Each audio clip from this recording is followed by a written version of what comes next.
திருடனாய் பார்த்து திருந்தாவிட்டால் திருட்டை ஒழிக்க முடியாது. இது திருட்டுக்கு மட்டுமல்ல, ஒழுக்கத்திற்கும் நன்கு பொருந்தும்.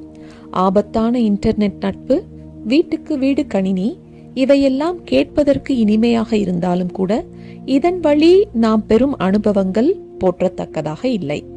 ஆர்கூட்டில் ஆரம்பித்து ஃபேஸ்புக், ட்விட்டர், வாட்ஸ்அப் மற்றும் மொபைல் உரையாடல்கள் என நீளும் இந்த இன்டர்நெட் தொடர்புகள் 7 கடல் 7 வானம் தாண்டி பத்திரமாக பாதுகாக்கப்படும் ராஜகுமாரியை கூட எளிதில் வசப்படுத்தும் நவீன சிலந்தி வலையாகத்தான் அமைந்துள்ளது. இப்படி இன்றைய அறிவியல் பொறிகளின் மீது நாம் பழியை அடுக்கி உரைத்தாலும் கூட பல்வேறு தவறுகள் நம் பக்கம்தான் இருக்கின்றது என்பதை சுய பரிசோதனை செய்ய கடமைப்பட்டிருக்கின்றோம். ஆண்களும் பெண்களும் எவ்வித தடையுமின்றி நெருங்கி பழகுவதாலும் ஆபத்துக்கள் விளைகின்றன.